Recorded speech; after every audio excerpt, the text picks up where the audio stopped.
देखिए, वोट चोरी को लेकर समूचा विपक्ष एकजुट रहा। लोकसभा में भी इस पर जबरदस्त चर्चा हुई और इंडिया गठबंधन के नेताओं ने माननीय अखिलेश यादव जी के नेतृत्व में, माननीय राहुल जी के नेतृत्व में करीब करीब सभी सांसद चुनाव आयोग में भी गए। चुनाव आयोग में कोई सुनवाई नहीं हुई, जबरदस्त संघर्ष बना रहा, आज भी है। तो चोरी तो हुई और यही नहीं, मर्यादा पुरुषोत्तम राम की धरती में ये मिल्कीपुर चुनाव है, उपचुनाव में, तो वहां वोट की चोरी नहीं हुई है, बल्कि वोट की डकैती हुई है। लोकतंत्र की डकैती की शुरुआत हिंदुस्तान में अगर कहीं से हुई है, इतिहासकार कभी लिखेगा तो वोटों की डकैती का बहुत खराब इतिहास लोकतंत्र के काले अक्षरों में लिखा जाएगा। वो विधानसभा क्षेत्र उपचुनाव का है मिल्कीपुर, जहां से वहां के देवतुल्य मतदाताओं ने हमें विधायक बनाया था। सांसद बनने के बाद वो सीट खाली हुई थी, वहां से मेरा बेटा अजीत प्रसाद को हमारे आदरणीय नेता माननीय अखिलेश जी ने उम्मीदवार बनाया था सर्वसम्मत से। बहुत करारी जीत होती, बीजेपी जमानत जब्त हुई, लेकिन वहां ने डकैती कराकर, फर्जी वोट डराकर, अधिकारियों के द्वारा वोट करा करके वोट की चोरी नहीं डकैती की है। एक काला इतिहास लिखा जाएगा। महागठबंधन 75 से अधिक सीट जीत रहा है। कांग्रेस अखिलेश प्रसाद सिंह ने बिहार चुनाव से पहले चरण में विपक्ष की बढ़त की भविष्यवाणी की है। हमारे नेता ने जो भविष्यवाणी की है वो हवाई भविष्यवाणी नहीं है, वो जमीनी हकीकत है। मैं भी गया था, एक सप्ताह ज्यादा रहा और कई सभाओं में, कई जगहों में गए और सुबह तमाम गलियों में गए जहां गरीब लोग रहते हैं, उनके बीच बैठे, उनके बीच चाय पिए, उनके हालात सुना। तो निश्चित तौर से बहुत अच्छी और जीत से जितनी सीटें आवश्यक होती हैं उससे कहीं सीटें महागठबंधन को मिलेगी और हमारे मुख्यमंत्री तेजस्वी यादव जी मुख्यमंत्री बनेंगे। युवा हैं और नई शुरुआत, विकास की नई किरण वहां फूटेगी। मल्लिका अर्जुन खड़गे 160 प्लस सीटों की भविष्यवाणी की, आलोचना की। जंगल राज को पुराना मुद्दा है, डबल इंजन को विफलता बताया है। कांग्रेस अध्यक्ष मनोहर, हम लोगों पर भरोसा है कि हम जीतेंगे, उन्हें अपना डेटा और आंकड़े से मिलते हैं। 400 पार, न जाने क्या क्या नारा दिया है ये लोगों ने। देखिए, बीजेपी ने नारा बहुत दिया था। उत्तर प्रदेश में नारा दिया था 80 में 80 भी नारा दिया था और नारा क्या हुआ? माननीय अखिलेश यादव के नेतृत्व में समाजवादी पार्टी आज तीसरी शक्ति के रूप में हिंदुस्तान की पार्लियामेंट में है और बेईमानी न हुई होती तो हमारे 50 सांसद जीते होते और 24 का चुनाव में उत्तर प्रदेश में जहां 80 सीटें सांसद की हैं, 37 हमारे और 6 कांग्रेस के, कितने हो गए? 43। 80 में 43 हम जीते हैं तो भारतीय जनता पार्टी बुरी तरह से उत्तर प्रदेश में हारी है और अयोध्या में सफाया हो गया। अयोध्या से मिली जितनी सीटें हैं वो सब भारतीय जनता पार्टी हारी है। अयोध्या जनपद की 54 फैजाबाद लोकसभा सीट देवतुल्य जनता ने हमको जिताया। लगी हुई सीट अंबेडकर नगर में लालजी वर्मा को जिताया। लगी हुई सीट बाराबंकी की गठबंधन के, इंडिया गठबंधन के जीते। बस्ती में चौधरी जीते और यहां तक कि वहां प्रतापगढ़ में हम जीते, सुल्तानपुर में जीते, जितनी बस्ती में जीते ही जीते। और चंद्र कहां पे रामचंद्र गए थे, तो क्या नाम है, अरे वहां यहाँ रामचंद्र जी गए थे और दक्षिण नहीं यार, पहला रामायण मेला वहां लगवाया था चित्रकूट में भी हम जीते हैं। तो सारी सीटें जो अवध की हैं वो सब जीती हैं।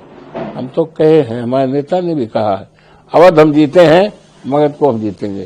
पूरी तरह से मगध में भारतीय जनता पार्टी का सफाया होगा और पौने 200 सीटें महागठबंधन को जरूर मिलेगी। ये केंद्रीय गृह मंत्री अमित शाह का कहना है। उन्होंने अयोध्या के बारे में कहा है, अयोध्या में राम मंदिर बनना चाहिए था या नहीं। 550 साल हो गए जब बाबर ने राम मंदिर तोड़ा। पहले मुगलों ने, फिर अंग्रेजों ने गुमराह किया, उसके बाद कांग्रेस और लालू ने रोका। आपने 2019 में अब उनका मुद्दा राख हो गया है। भारतीय जनता पार्टी का ये मुद्दा राख हो गया है, उस पर कहीं कुछ होने नहीं पाएगा। और 24 के चुनाव में अयोध्या के जनपद के देवतुल्य मतदाताओं ने प्रभु श्री राम की कृपा ने, हनुमान जी की कृपा ने, मां सरजू माई की कृपा ने, देवतुल्य मतदाताओं की कृपा ने और हमारे नेता आदरणीय अखिलेश यादव जी की कृपा ने अयोध्या जनपद की 54 फैजाबाद सीट जीता करके केवल अयोध्या में ही नहीं, केवल उत्तर प्रदेश में ही नहीं, सारे हिंदुस्तान को संदेश दिया है। अब सांप्रदायिकता की राजनीति नहीं चलेगी। भारतीय जनता पार्टी ने अयोध्या से सांप्रदायिकता शुरुआत किया था, अलगाव, हिंदू मुस्लिम का राजनीति शुरू किया था, भाईचारा तोड़ने का काम किया था, गंगा जमुनी जो हमारी संस्कृत है उसको तोड़ने का काम किया था, अनेकता में एकता का जो सूत्र है उसको कमजोर करने का काम किया था। लेकिन इस चुनाव ने 24 के हमें अवधेश प्रसाद को एक सामान्य सीट से जिता करके सारे हिंदुस्तान और दुनिया में एक संदेश दिया है। अब सांप्रदायिकता की राजनीति नहीं चलेगी, अब राजनीति चलेगी भाईचारा की, राजनीति चलेगी एकता की, राजनीति चलेगी आपसदारी की, राजनीति चलेगी बाबा साहब भीमराव अंबेडकर के संविधान बचाने की, अब राजनीति चलेगी आरक्षण की, यही राजनीति चलेगी। अब राजनीति चलेगी विकास की, अब विनाश की राजनीति नहीं चलेगी। अंतिम सवाल ये है कि एसआईआर प्रक्रिया यूपी में भी शुरू हो चुकी है, जिसमें अयोध्या भी शामिल, तमाम जिले भी शामिल है, कार्यक्रम शुरू हो गया। ऐसा है, हमारे कार्यकर्ता पूरी तरह से सजग और सचेत हैं। भारतीय जनता पार्टी की दाल नहीं गलेगी और बिहार के जीतने के बाद भारतीय जनता पार्टी का सफाया शुरू हो जाएगा। उत्तर प्रदेश आते आते पता नहीं लगेगा कि उत्तर प्रदेश में कभी भारतीय जनता पार्टी की सरकार भी रही है। इतने प्रचंड बहुमत से हम जीतेंगे। योगी का क्या होगा? योगी के लिए तो है ही है, परमानेंट मठ है। योगी के लिए काहे चिंता करते हो? योगी के पास तो अपना पुराना है भैया, उनके लिए काहे चिंता करते हो? हमें योगी चिंता नहीं है, हमारे नेता को चिंता है उत्तर प्रदेश के बेरोजगार नौजवानों की सरकारी नौकरी देने का, विकास करने का, अयोध्या को दुनिया में नक्शे में चमकता हुआ दिखाने का, विकास करने का, उजाड़े हुए आदमी को बसाने का, किसानों की खेती जो कौड़ियों में गई है करोड़ों की, उसको फुल मुआवजा, ये फिक्र है। जोगी बाबा के बारे में काहे पूछते हो? जोगी बाबा का तो पुराना मठ है ही है भैया, तो जोगी है, जोगी सन्यासी का कहीं उनका तो तमाम वो है। ठीक, थैंक यू। देवी सीता के जन्मस्थान पर विवाद पर कांग्रेस सांसद प्रमोद तिवारी कहते हैं, भारत सरकार यानी मोदी सरकार ने, संस्कृति मंत्रालय ने राज्यसभा में मेरी उपस्थिति में कहा, इस बात का कोई सबूत नहीं है कि सीतामढ़ी सीता जी का जन्म स्थान है। उन्होंने देवी सीता के अस्तित्व से इनकार किया और अयोध्या में राम मंदिर के उद्घाटन से नेपाल के प्रतिनिधियों को बुलाया गया, जबकि दावा किया गया उनके जन्म स्थान से आया। यह कहना देवी सीता और जन्मस्थली सीतामढ़ी में नहीं हुआ है। सनातन धर्म को मानने वाले भगवान राम और देवी सीता में आस्था रखने वाले बिहार के लोगों का अपमान है। 11 नवंबर को बिहार की जनता देवी सीता के अपमान का बदला अस्तित्व नकारने वालों से भाजपा से बदला लेगी। देखिए, माँ सीता जी के जन्मस्थली और प्रभु श्री राम की जन्मस्थली के बारे में किसी प्रकार का विवाद करने की आवश्यकता नहीं। ये जग जाहिर सारे दुनिया में सब जन इस बात की जानकारी है, दुनिया के सभी देवतुल्य दुनियावासियों को, इसमें कहीं किसी प्रकार की गुंजाइश नहीं है। और मोदी सरकार या डबल इंजन की सरकार अगर इसमें परिवर्तन करना भी चाहे तो ये कोई मानने को तैयार नहीं होगा। क्या लगता है कि इस तरीके से बात बोल करके कभी नेपाल कभी बिहार, चलिए, उनके पास कोई काम ही नहीं है, क्या करोगे। मोदी जी की सरकार के पास कोई काम है नहीं, तो इसी में लोगों को उलझाना चाहते हैं। देश की जनता, देवतुल्य मतदाता अच्छी तरह से समझ गए हैं। अब इनके बहकावे में, इनके फुसलावे में नहीं है। अरे ये तो यहां तक कह गए थे 22 जनवरी 24 को, राम को हम लाए हैं